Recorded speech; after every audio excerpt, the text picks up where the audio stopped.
We'd like to begin our last session, and mashallah, what an exquisite lineup. So we're going to begin with our dear friend, Professor James Morris, and he doesn't need introduction among you. I will just simply say that I don't know of another scholar who's working in America that has such a gift, mashallah, for bringing the most exquisite, rich metaphysical writings of tasawwuf to life and show them with such zawq and such creativity. So we're very fortunate to have him here, and I'd like to introduce my Ustad, Professor Jim Morris.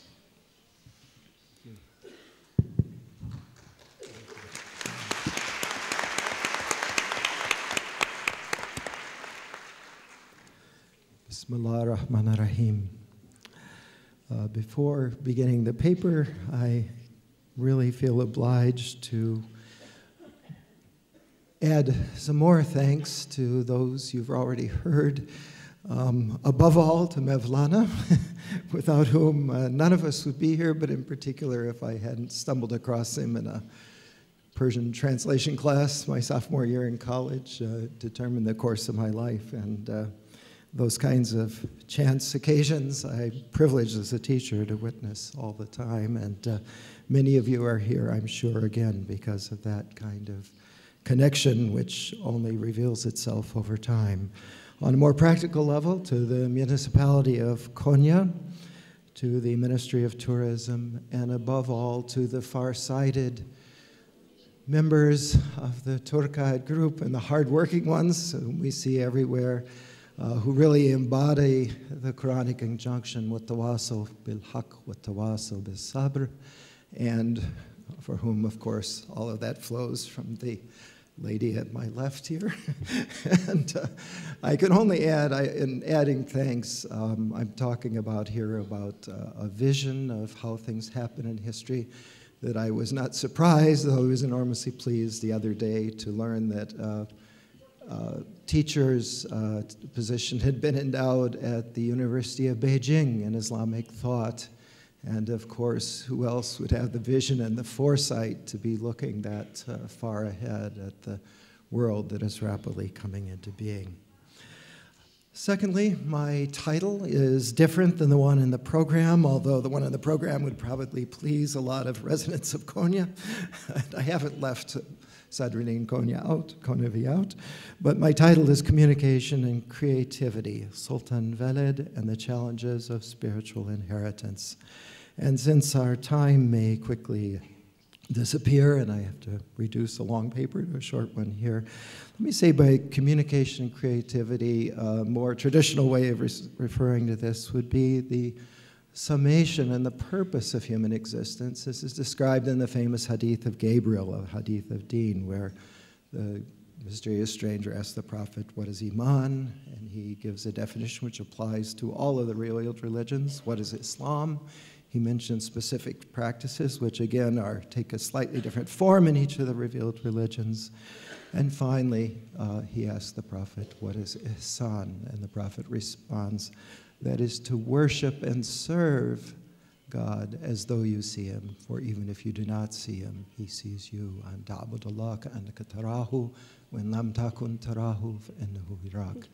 And of course, the other translation of that is when you are not, of the same Arabic words, when you're not, then you do see him. And of course, as human beings, we go back and forth between seeing God and not seeing, in a way that happens to be particularly educational for insan.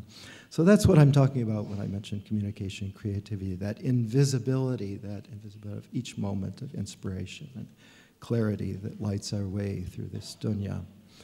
The other problem, in case I don't have time enough to give my illustrations in detail, is what I'm concerned with here, and what became striking to me is something that historians and students of religion always encounter, which is that I, like everyone else, before I started doing my research for this talk and this invitation, sort of thought that everything in the Mevlevi order and tariqa went back to Sultan Veled.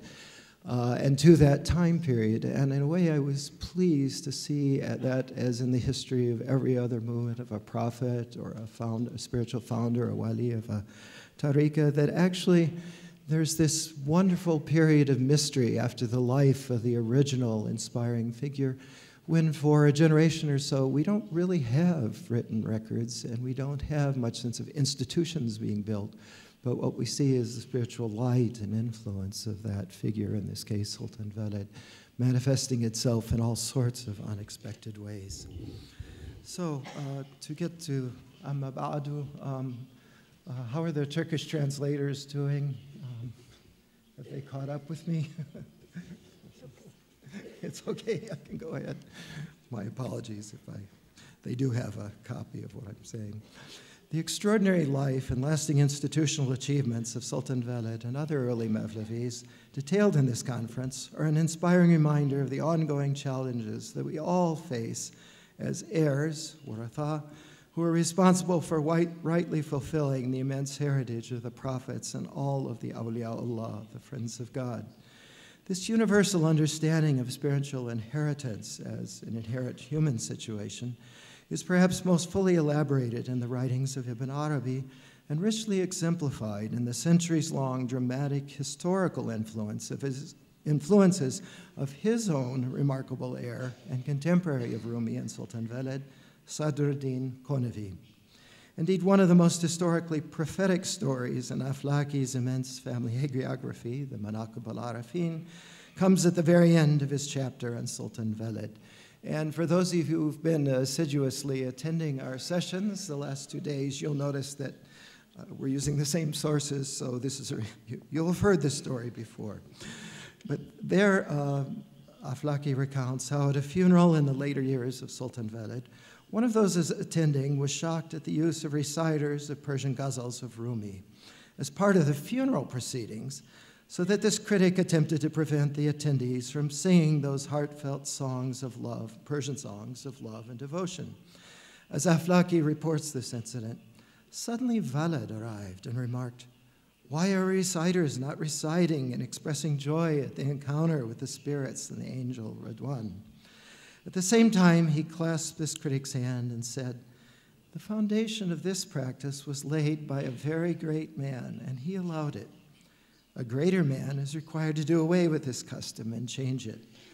This state of affairs will not be eliminated among the lovers until the day of resurrection. Why do you upset yourself and give yourself trouble and hurl yourself against the friends of God?" Aflaki then continues, explaining how some of the Sufi masters and disciples present took this dispute to the Sheikh al-Islam, the chief religio-juridical authority of the city of Konya, none other than Sadruddin Konawi, who gave the following response, or this is Aflaki's summary.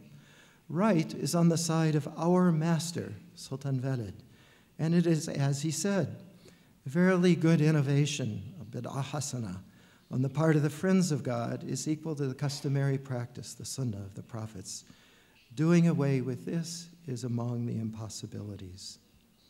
Indeed, this final exchange in Konawi's spontaneous fatwa in many ways prefigure fundamental features of the ensuing transformation of Islam into a truly world religion, rapidly spreading throughout all of Asia in the immediately following centuries in creative, locally adapted ways, which were almost always justified in theological frameworks traceable back to Konawi and his own teacher, Ibn Arabi. Those key institutional innovations, whose initial historical stages in Anatolia are often beautifully illustrated throughout Aflaki's work and its sources, would certainly include the following. And again, it's a list of what became traditional Islam in following centuries. First, the widespread use of popular vernacular, that is the spoken language of people, their local languages, devotional lyric poetry, along with locally adopted musical traditions and often forms of movement and dance, in ceremonies of dhikr and many other religious and devotional contexts, including those everywhere related to the Ahlul Bayt and to the shrines of the Friends of God. Secondly, the almost universal development and endowment of political support of the tomb shrines of the Friends of God and the immense range of devotional practices, festivals, and other rituals of visitation, ziyarah, and pilgrimage connected with those shrines. Third, the institutionalization, including the endowment of particular places of worship and devotion, of a multitude of formal Sufi paths, tariqas, each with their particular institutions, spiritual techniques, and devotional rituals.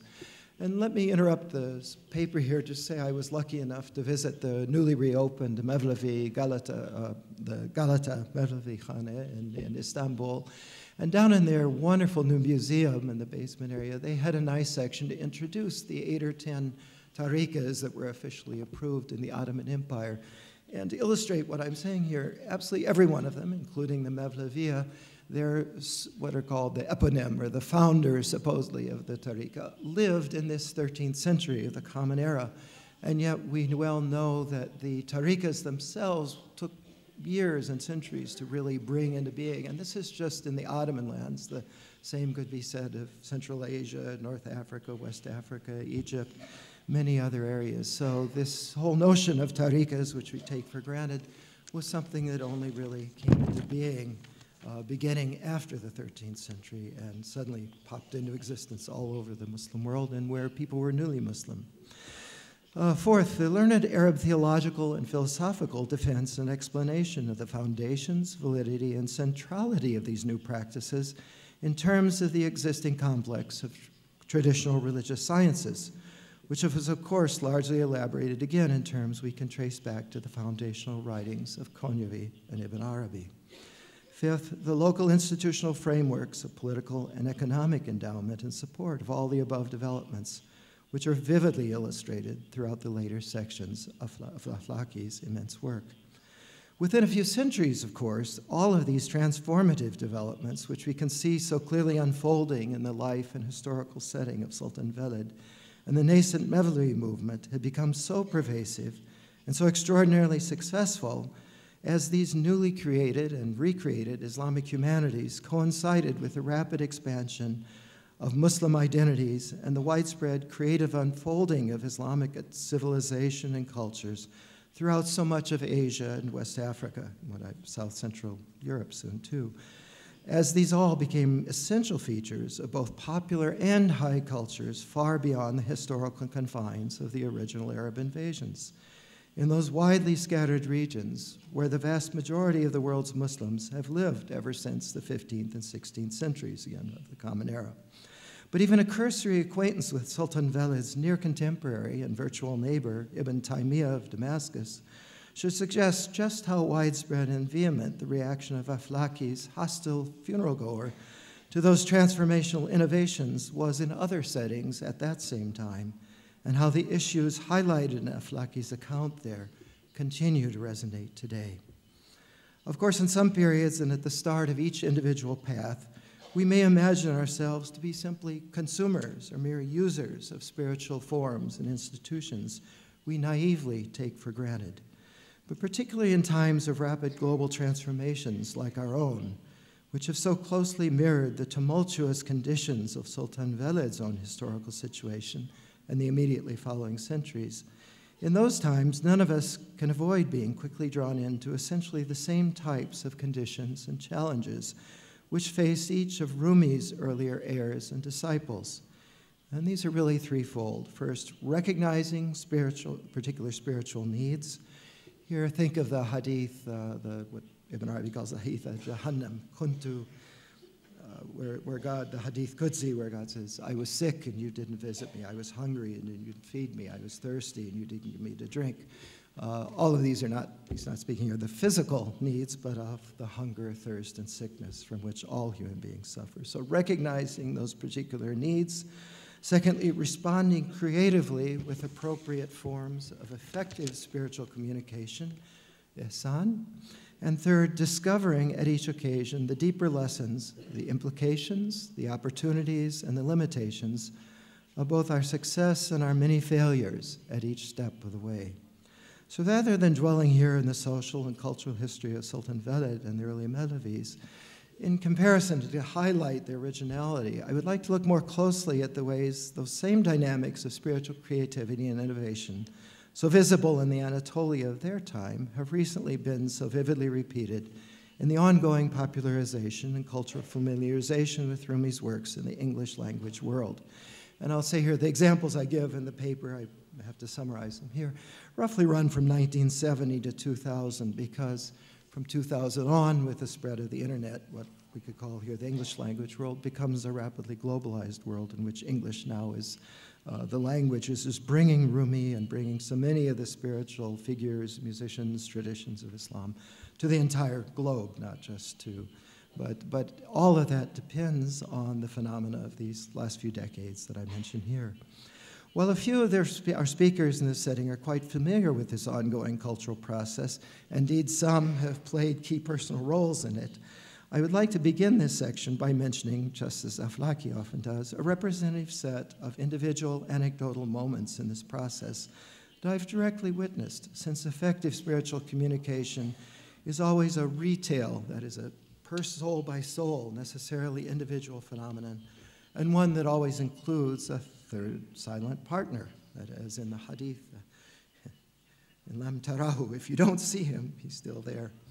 Then we can conclude by generalizing from those particular observations to isolate some of the ways in which the gradual unfolding of Rumi's influence in new settings in our own day often closely parallels many of the lastingly influential developments we find taking place with Sultan Veled and his followers and immediate descendants. So to summarize the heart of the paper and get on to the conclusion in the time we have, just say the first section I talk about the importance both of translations that are recreations that actually touch the souls of people, and of the scholarly tools that enable people to go beyond those translations to a deeper awareness and understanding of texts like the Masnavi. And in many ways, what's happened in English here closely parallels what happened with later Ottoman commentators and their translations into other Islamic languages that became used throughout the Eastern Islamic world. Poetry and translation are one element. And again, this is a ever ongoing process, as if one needs to reach people, you have to translate things into their own language and into a language that is musical to them, that translates them. You can force students to study, but you can't force the population to study these things. The second dimension I mentioned particularly was the music here. I talked about the first poems and recordings of Shahram Nazari and how they really just completely knocked over anybody who heard them. This is his Rumi quatrains in particular, and how they opened the way to many other global musicians, first of all Iran musicians like Parisa, Shajarian, and others, and eventually to Sufi performers from all over many different parts of the Muslim world who became central figures in a world musical culture in only a few decades in a way that was unimaginable when I first started studying. The third element, which with the internet we now take for granted, is the access to the visual and ritual dimensions of the Mevlevi heritage, something that anyone in Konya and Turkey would of course take for granted, but which has only recently become accessible to people in the rest of the world, largely through the internet. I can't help but mention here when the first some of the famous Chalabi representatives here in the front row may have been part of this in bringing to Harvard and to New York in 1972 when I was a grad student there, the first time that the whole Sama was brought to America, and Professor Schimmel, of course, urged us all to come. By the way, she always mentioned Kanan Rafai and Samia Ayaverdi in her lectures, but every other story she told was about them. I thought you'd appreciate knowing that, so we had our little contact with this way back in our grad school days. But people like Carl Ernst, Jack Bernard, some of these names, Peter Allen, all of these people who kind of eventually had such a role in bringing these traditions into the English language and into the university setting.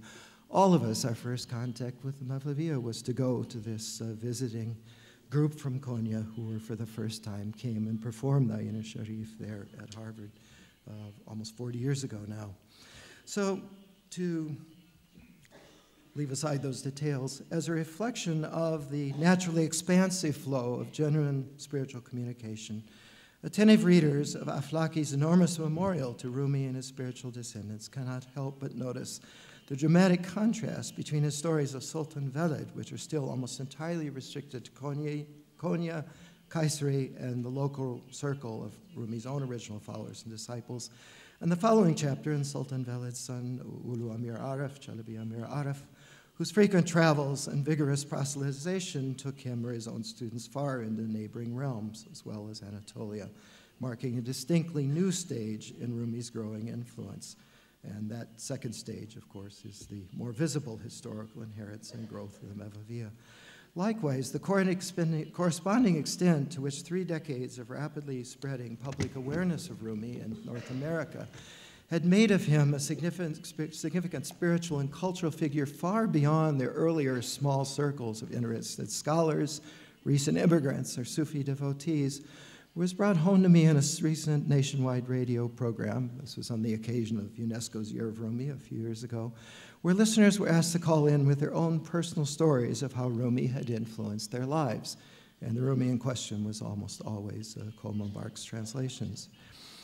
And I want to read these few stories because they help you to see what you'll not ever otherwise see unless you sit down and let people open up their hearts to you. It pains me infinitely to come to these gatherings and see people throw around stereotypes about Muslims this, Christians that, this tariqa, that tariqa, all this firaq shnasi. That isn't the real world in which souls actually live and grow. But you have to take the initiative, and this is one of the great benefits, the deep benefits of gatherings that TÜRKKAD has sponsored, is to allow people to share things heart to heart. You know, the end of the whole Masnavi is nothing else but one soul sitting in front of another soul, or us sitting before God in prayer, and opening up that Rosanna Miana Delo Dil, that little skylight between heart to heart.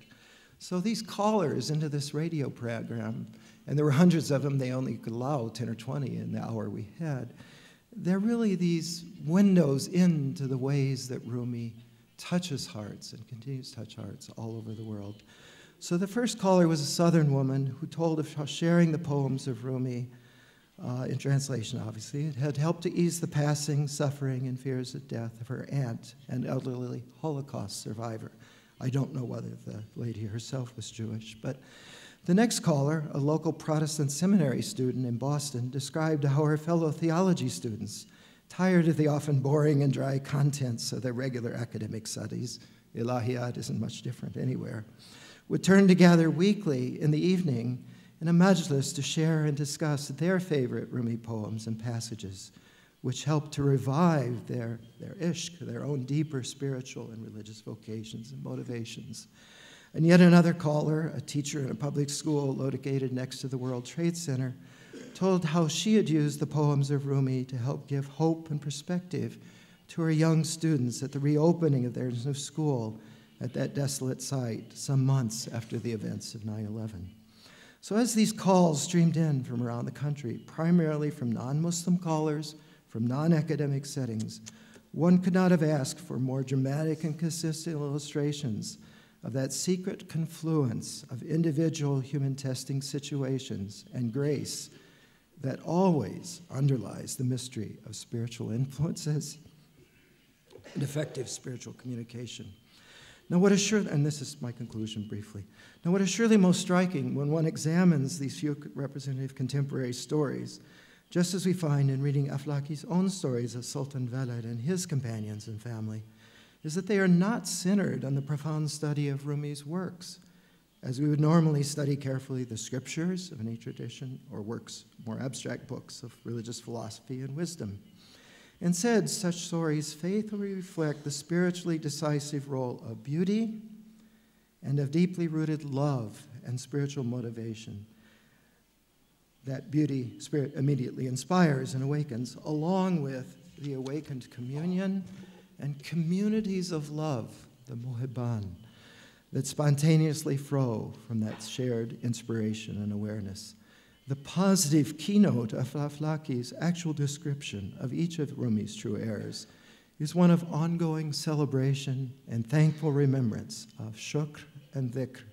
And it would seem that that observation applies every bit as much today as with his contemporary and now globally expanding heritage. For whether a person has initially been drawn into that spiritual ambience by an encounter with Rumi's translated poetry, with related spiritual music, with a charismatic spiritual teacher, or with other ritual and aesthetic aspects of the wider Mevlevi tradition.